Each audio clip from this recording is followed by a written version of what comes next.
이런 이야기를 하면서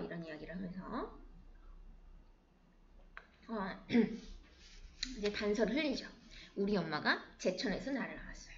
근데 나는 아버지 얼굴도 잘 몰라요. 뭐 이런 식으로 얘기를 하다 보니까 이제 허생원이 뭔가 느낌이 다른 거야. 느낌이 이상한 거야. 왜? 나 그 여자가 어디로 도망쳤다는 소문이 있어요. 제천, 그지? 그리고 동인의 엄마도 고향이 봉평이래. 근데 그 여자를 어디서 만나서 성서방네 청주를 봉평에서 만났단 말이에요. 그죠? 그런 단서들이 하나둘씩 맞춰지면서 허생원이 좀 기대를 갖게 되죠. 단 한 번의 인연이었지만 나에게도 자식이라는 것이 생겼을지도 모르겠다. 라는 어떤 하나의 기대감 같은 것들이 생기게 된다는 얘기죠. 그래서 큰 길에서는 그런 이야기가 펼쳐지고요. 이제 개울이에요. 개울에 물이 많이 차가지고 개울을 건너가야 되는데 그게 좀 힘든 상황에 놓여져 있었어요. 그래서 어떻게 되냐면 물이 가득 차니까 동이가 허생원을 업고 건너게 되거든요. 그래서 허생원이 동이의 등에 업히면서 얘가 내 아들일 것 같다라는 어떤 애정, 그죠? 혈육의 정을 느끼게 돼요. 그런 장소, 개울이라는 장소 굉장히 중요한 장소입니다. 그래서 허생원이 동의해서 육친애라고 했는데 육친애라는 건 혈육의 정이라는 거예요. 자기의 아들인 것 같은. 그래서 모친의 친정 원래부터 제천이었나? 웬걸요 봉평이라는 것만 들었죠. 봉평. 아비의 성은 뭐고? 알 수 있나요? 도무지 듣지 못했다라는 거니까 더 큰 기대를 갖게 되죠. 허생원은. 그렇겠지 하면서 까물까물하다가 헛발을 뒤졌어요. 왜? 내 아들일지도 몰라. 이런 기대감에 얘기를 하는 거죠. 앞으로 고꾸라지가 바쁘게 몸째 풍덩 빠져버렸습니다. 몸은 걷잡없이 없어 동이가 소리를 치면서 가까이 왔을 때 퍽이나 흘렀어요. 옷에 쫄딱 젖었으니까 물에 젖은 개보다도 차가운 꼴이었습니다. 동이는 물속에서 얼룩을 해깝게 아주 가볍게 업을 수 있었어요. 자, 그래서 여기 부분 한번 보시면 동이가 아들이라는 것을 은연중에 드러냅니다. 제천에서 태어났어요. 근데 이 성서방녀 처녀가 들어간 게 제천이죠. 그리고 고향이 같아요. 봉평으로. 그 다음에 아버지 얼굴을 본 적이 없다. 이것도 하나 큰 힌트고 마지막 장면에 왼손잡이거든요. 근데 왼손잡이는 솔직히 과학적 근거는 아닌데 문학적 장치로서 보여주는 거죠. 얘가 아들일지도 모른다. 근데 아들이야 라고 단정해서 소설이 끝나진 않아요. 여러 가지 힌트들을 주면서 얘가 아들일지도 몰라 이러고 얘기를 하는 거죠. 진종에 실수만 하니 웬일이오 생원. 여기 부분이 시험 잘 나왔거든요. 낙이야. 낙이 생각하다가 내가 발을 삐끗했어. 말 안 했던가? 적골에 제법 새끼를 얻었단 말이야. 자, 여기서 낙이는 단순한 낙이가 아니라 또 뭐라고 얘기했죠? 허생원의 또 다른 모습이라고 얘기했어요. 결국 낙이가 새끼를 얻었다라는 것에 대한 기쁨이지만 강릉집 피마, 이게 앞말이죠? 강릉집 피마에게 말했어요. 이렇게 얘기해서 이면적으로는 뭐야? 나에게도 아들이 있을지도 모른다라는 기대감을 갖고 있는 거죠. 그죠? 그래서 이 부분도 중요하니까 잘 보세요. 자신의 표면적으로는 내가 발을 헛디뎠어 라는 것에 대한 실수, 변명이지만 내가 그거 생각해서 그렇게 된 거야 라고 했지만 사실은 아들을 얻었을지도 모른다는 기대감을 갖고 있는 거고요. 자, 여기서 이제 얘기하면 낙이는 결국 누구를 얘기하는 거냐면 허생원을 얘기하는 거. 그죠? 그 다음에 새끼는 누구를 얘기하는 거예요? 동이를 얘기하는 거고 강릉집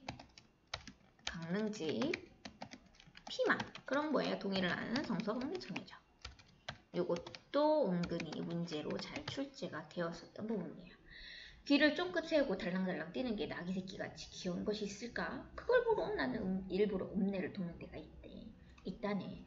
사람을 물에 빠치울 땐 나는 대단한 나귀 새끼군. 사람이 물에 빠질 만큼 아주 대단한 그런 의미를 지니고 있는 거군.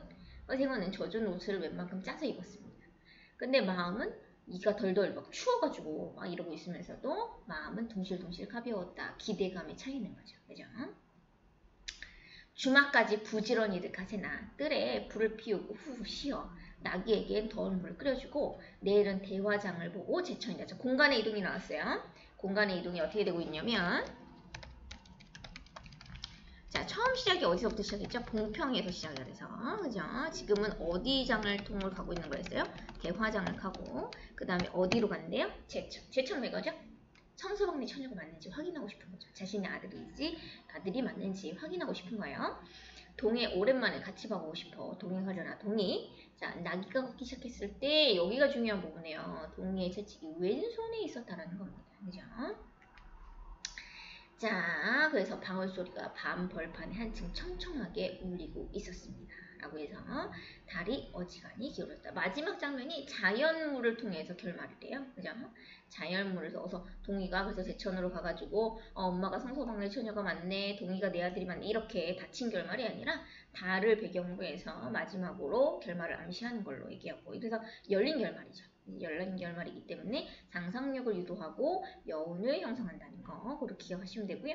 20번, 자, 행렬이 자꾸 바뀌어요. 그죠? 좁은 산길에서는 꽁무니 맨 끝에 동이가 쫓아가고 있었단 말이에요. 그지? 그걸 통해서 우리가 뭘 할 수 있냐면 정서방네 처녀 이야기를 동이가 듣지 못하도록 하는 효과가 있다. 그지? 그래야지 이야기가 좀 긴장감 있게 흘러가겠죠. 그리고 큰 길에서는 앞으로 나서서 이렇게 일렬로 이런 방식으로 일렬로 가게 되고요. 그때 이제 동이가 자신의 어머니 이야기를 하게 되고 그것을 허세문과 조선달 모두가 듣게 됩니다. 그리고 여기가 개울이면 조선달이 먼저 건너고요. 허세웅과 동이 둘이 이제 성서방네 처녀 이야기, 그래 네 어머니 고향이 봉평이니 뭐 제천이니 널 제천에서 나왔다고 이런 얘기를 하는데 조선달은 또 그 이야기를 듣지 못하게 되는, 그래서 어떤 혈육의 정을 강조하는 그런 장치로 되어 있어요. 그래서 어떤 행렬의 변화가요, 이 소설적인 이야기를 전개하는 데 있어서 굉장히 큰 역할을 하거든요. 그래서 그런 것들이 어떻게 변화가 있고 어떤 역할들을 하고 있는지를 보셔야 돼요. 자, 서사갈래라는 건 이야기갈래 이야기하는 겁니다. 이야기갈래. 그래서 어떤 줄거리가 있는 거. 자, 그 다음에 서술자라는 것이 존재한다는 거 알죠? 그리고 발단전개, 위기절정 결말의 구성 방식으로 소설의 이야기가 되죠. 갈등의 해결 방법을 통해서 사건이 전개된다는 것도 알고 있을 거예요. 이거는 한번 보시면 되고요. 그래서 메밀꽃 무렵은 한 번쯤 봐야 되고 어떤 내용인지 알아두면 나중에 큰 도움이 되는 작품이기 때문에 한 번 더 복습을 해두시면 좋을 것 같아요. 그래서 교재가 몇 쪽이냐면